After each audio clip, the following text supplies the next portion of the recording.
Whispers in the dark. Welcome to the deep dive. Today, we're looking into a really unsettling personal story.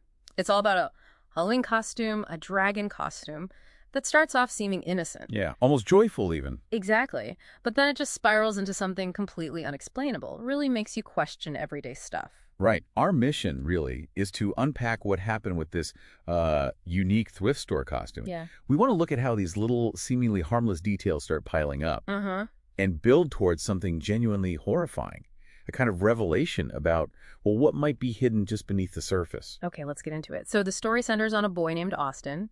His family didn't have much money, and he finds this incredible dragon costume at a thrift store.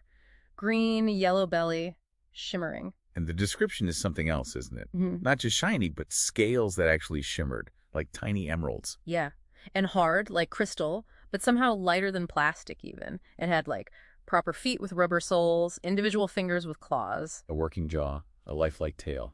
And no stitches, no tag, like it was, I don't know, grown. Or just perfectly custom made. And it fit Austin perfectly. Yeah. Which is, pretty lucky for a thrift find. Totally. And it wasn't just a costume. It, changed him. Suddenly, he's the coolest kid. His behavior gets way better. Schoolwork improves.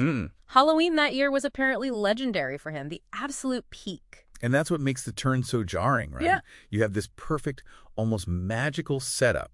A kid's dream come true. Yeah. Which makes what happens next even more disturbing. Yeah. Because after Halloween, that dream just shatters. Oh, it really does. It's terrifying.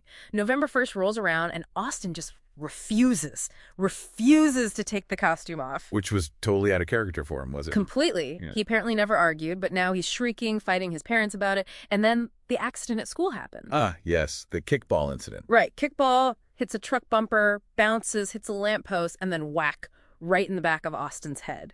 And the school nurse initially thinks the costume might have saved him. Like there was some kind of internal helmet. Yeah, that's the initial thought. But when they try to take it off, the zipper, it doesn't unzip like fabric. It peels open. Peels. Like, like a blade embedded in flesh. That's how it's described. Yeah. Revealing this deep crimson gash underneath.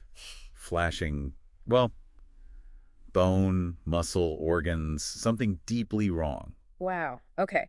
And this is where it goes from strange accident to something else entirely. These 4 doctors show up at the ER. In great white scrubs, yeah. And these weirdly bright blue-soled shoes, they have this sort of official walk. But totally out of place, right? And their comments. Yeah. As they just effortlessly take the costume. Chilling. Just a little more time and his meal would have been done. Shame. Still, I can't believe they let one of us get all the way to a thrift store. I mean, what does that even mean? Nobody knew who they were. The ER staff, completely baffled. No idea how they even got the costume off Austin. And Austin himself. What was left on the operating table. The description is just gruesome. A half-digested bloody mess. Ugh. And his watch. Found inside, supposedly. Pickled and shriveled like it had been digesting for almost a week. Sitting in stomach acid. Yeah, that detail. It's horrifying. And it gets worse. The dad runs into one of these doctors later. The one who smelled strange. Yeah, like gasoline made out of limes. Super specific, weird detail. And this guy calls the ER just the cattle pen. So dismissive, so predatory. And then the final, truly bizarre encounter. Right, in the men's room.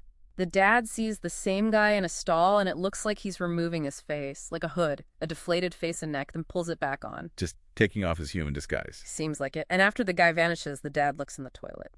Blood. And half-digested chunks of bone. Okay, so let's try to connect these horrifying dots. You've got the costume itself, impossible craftsmanship, maybe organic, fusing with the wearer. Then these doctors.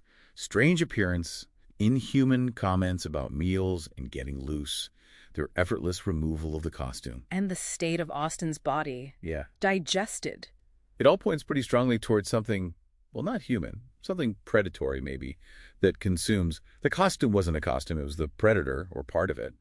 And the doctors were handlers, cleaners, fellow creatures. It raises this awful question, doesn't it? What else might be out there, hiding in plain sight, using things we desire, like a cool costume, as bait? Exactly. Yeah. Preying on us through mundane channels like a thrift store. makes you really think twice about those amazing finds, those things that seem just too good to be true. Maybe sometimes they are. Maybe the line between, fantasy or luck and something much, much darker. Maybe it's thinner than we think. Like, comment, and subscribe.